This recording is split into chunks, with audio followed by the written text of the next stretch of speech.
Hello, I'm Dr. Daniel Griffin. And I'm Dixon DePommier. And today we're going to be discussing diabetes mellitus. Wow.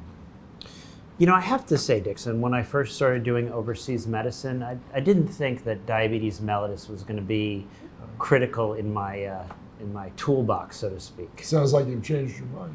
I really have. And what I've begun to realize that in a lot of areas of the world, diabetes is becoming a major health issue. Goodness. And there are several reasons why this is happening. Part of it is that people are not dying from other reasons. Okay. Part of it is that they may have, we'll say, changes in their diet. The introduction of different sources of nutrition, so to speak, or sources of calories that may be lacking someone in nutrition. I see. But when you're going to be looking at diabetes overseas, we're going to make a distinction between diabetes type 1 and diabetes type 2. Right. So most healthcare providers are familiar with diabetes type 1 is an absence of insulin, and type 2 diabetes is initially going to start off with resistance to insulin. Type 1, you're probably not going to see as much in areas with limited resources because it's a resource-intensive challenge to manage someone who requires insulin on a regular basis. So you mean those people die before they're old enough to get long-term care? You know, unfortunately, in a lot of parts of the world, your type 1 diabetics will not survive without the resources required. And this is a childhood infection or disease? It's usually a malady of childhood or teenage onset. Right. And it can be pretty rapid onset. Yeah.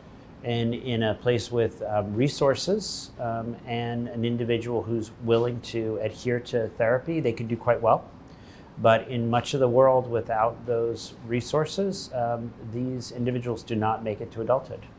Is there any news as to the cause of the initial change from normal to type 1? It tends to be an immune destruction of the insulin-producing or islet cells in the pancreas. We don't exactly know why. Right.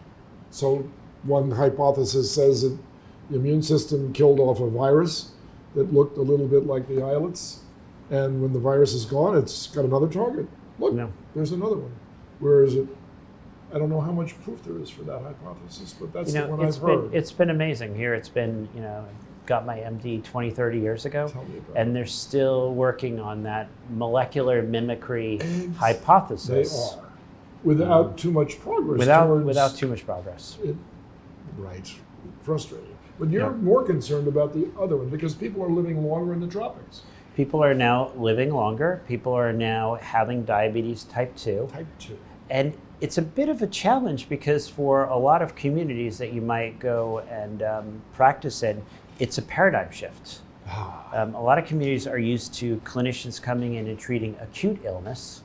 And so in some of our non-communicable diseases, we're going to be talking about the paradigm of a disease without a cure, a disease with management, and a management that goes on for years. My goodness. And that is a paradigm challenge. It's an educational challenge in a lot of communities.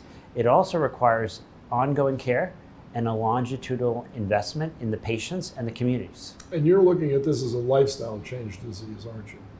Part of it, we can talk about the lifestyle impact, but part of it also going to be medicine impact. But let's talk about the lifestyle. Sure. I mean, you alluded to a diet change or the insinuation of certain, I don't want to call them fast foods because they take a long time to make, actually. Mm-hmm. They don't take so long to eat, but the world has become addicted to food on demand, food that's prepared in a way that allows it to remain preserved for quite a while so you can store it without too much refrigeration. Mm-hmm. And that appeals to a certain demand for salty, sweet, crunchy, spicy, all of those things wrapped up into the same bite. And, like a double meat burger, or I can go on. We've all gone down that road, unfortunately, and we haven't developed type 2 diabetes because maybe we saw the errors of our ways and changed our diets, but a lot of people become, you wouldn't call it addicted to it, but They're codependent. They go to these places and they say, I can get a complete meal for $10.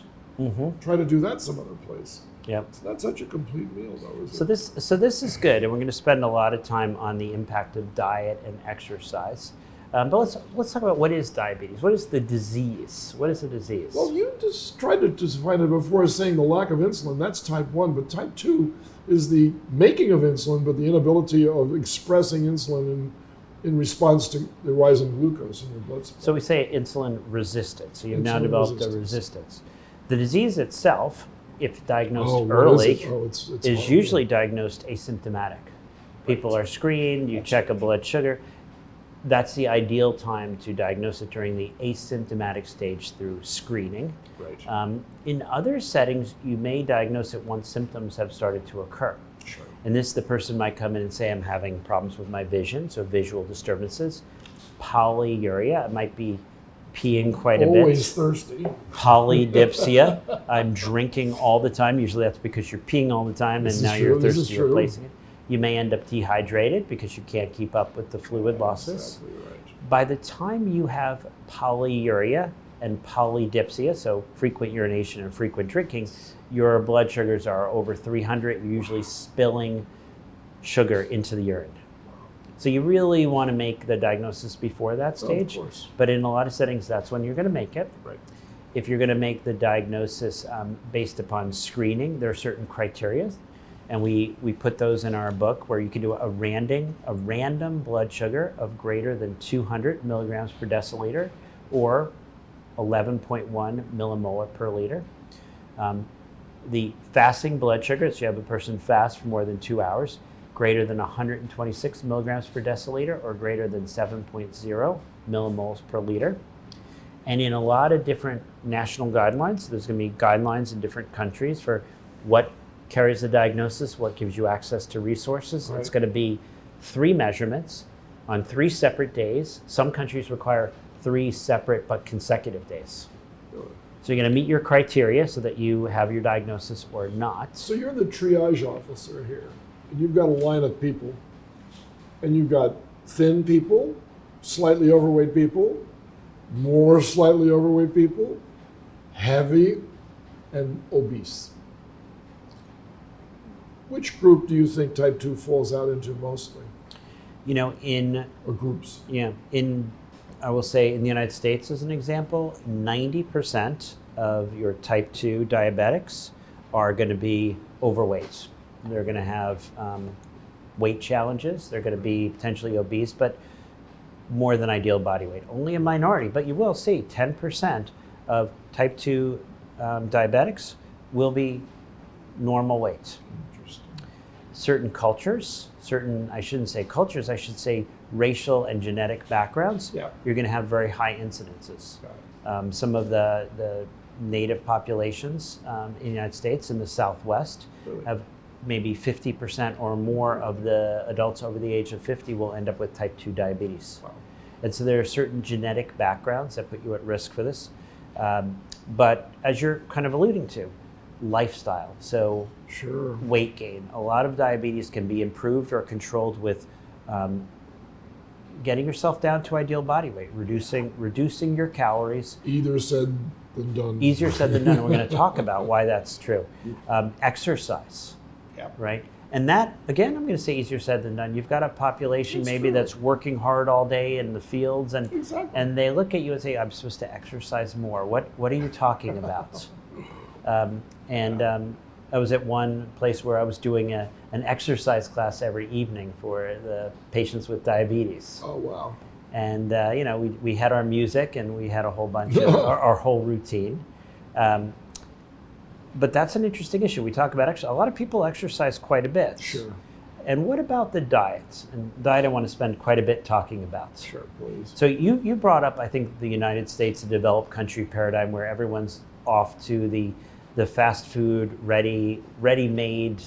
They live busy lives. I don't have time to make a meal. I have to just go. So they go through the drive-in window at Wendy's. They get the, I didn't mean to mention a brand name. It's true for a lot of other places too. Mm-hmm. They grab something, it's wrapped up, they unwrap it, they eat it.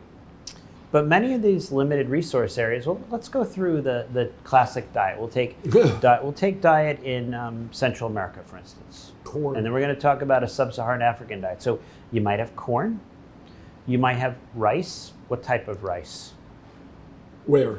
In much of the world. Is it brown rice in most No, areas it's or all white? It's all white. And that's interesting because we think, oh, we'll encourage them to eat brown rice, but brown rice will become rancid. Brown rice will go bad. This is all true. So it seems so simple. Oh, That's right. we can just convince them to eat whole wheat bread and brown rice. That's not necessarily an option in a lot of places. I think that's important to think about, that naivete that people might bring initially. Another thing, a lot of parts of the world, very starch-rich diets, right? So plantains, maybe they're deep fried in lard. Or bread, a lot of wheat. A lot of bread. So you might have wheat and corn and grain-based high carbohydrate diets. But they need that to go to work, to have the energy to make it through the day, don't they? So a lot of this is not an easy fix. Right. We were in Malawi with the family, and they eat a white corn-based food as a main staple. And it was only occasionally that greens would be introduced into that. Greens were a bit of a luxury item. That's right. And so the idea of eating what people might perceive a balanced diet, a little fish, a little chicken, mostly vegetables, some whole grains, these are not necessarily options. It's not that people are making bad choices in many parts of the world. They're choosing among the limited amounts that they have. All true. And a lot of times now they have a little more, and so they might eat a little more. So now they're still eating high starch, high carbohydrate diets, but now they're a little heavier. So my trip to Bhutan was punctuated by a visit to the National Health Service. And I actually talked to the Minister of Health in Bhutan. And he said, you know what our biggest problem is now? Urbanization and heart disease. Oh my gosh. You know, in a rural community that grows its own food and lives a very Spartan life, they're very happy people, but that's all changing too. So the more modernization you get, unless you offset that with behavioral changes that allows you to remain the same as you were before that happened, if you're not aware of it, you get trapped. And we're in a global epidemic of obesity. We are, and it's it's easy to have a degree of arrogance and suggest that this is a lifestyle disease, but it's not necessarily a lifestyle disease. It may be related to your microbiome. It may very well, as we get rid of, as we've seen, as we do mass deworming campaigns, and individuals no longer are afflicted with all these ascaris and other infections, we see more diabetes. We do. We see more weight gain. That's right. But we also see less cognitive deficiencies. We see less deaths. So it's not easy. Trade-offs. There are trade-offs. So we talk about exercise. We talk about improving the diet. We have to be realistic. We're not accomplishing that here in the United States. So I'm not sure we're realistic if we think we'll accomplish that in other parts of the world. So we end up quite often using medications. And some of the medications, one of the first line agents that we like to use is something called metformin. And we'll often start with a 500 milligram tablet. We'll start with that once a day and maybe increase that up. Sometimes we'll add a second agent, a sulfonylurea class medication. But this complicates it because with metformin, you're getting sugar control, but without a risk of the sugars going too low. As soon as you add the sulfonylureas, you start being worried about pushing the sugars too low and the risks associated with that. Injectable insulin, as mentioned, is not always going to be something you have access to, but in some places, you might use a long-acting insulin to supplement your therapy. And in some areas where there are a little more resources, maybe where something like diabetes is becoming more of a national concern, you might have access to some of the other insulin. So you look back over time at the life tables of humans when they began to keep track of how old people are before they die. And the average age of death has been rising steadily in many places. I'd say even in places that you would least expect it, like Cuba, for instance, which has a limited set of resources for medicine. And they eat a very bland diet of fish, poultry, but they raise their food on the rooftops. They have green gardens almost on every roof. of every building. So they don't waste any space in terms of that. But the average lifespan of a woman living in Cuba is something like 86 years old. That's one of the oldest average ages for that age group. Yeah. For that, for that whole part of the world, I would for say. that, Yeah. for the entire Earth. And Yeah. it's the diet. I mean, if you had that diet, you might not last that long. Yeah. Neither would I. But it's hard to generalize about human population since we live everywhere, we eat everything, and we drink everything. Mm-hmm. So then sort all of that out and tell me what's going on, and it's very difficult. It's Yeah. very difficult. So I don't blame people for angsting over this, and for one report comes out of Harvard that says coffee is good for you, and the next year the other professor gets tenure because he says, no, it's not good for you. Look at this, and you've got these conflicting dietary restrictions. It's a mess. It's a mess. There's no underlying simplicity to any of this, which makes it difficult to give recommendations. No, there's no easy answers. So hopefully we've given people some answers. No, we want to confuse you more than actually direct you to the right answer, because there isn't any right answer here. I'm sorry, I'm on the other side of that fence.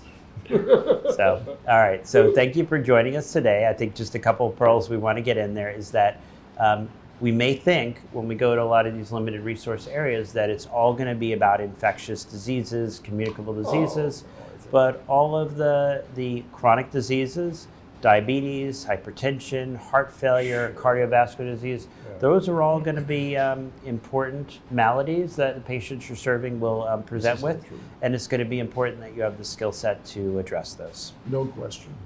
All right. Thank you for joining us.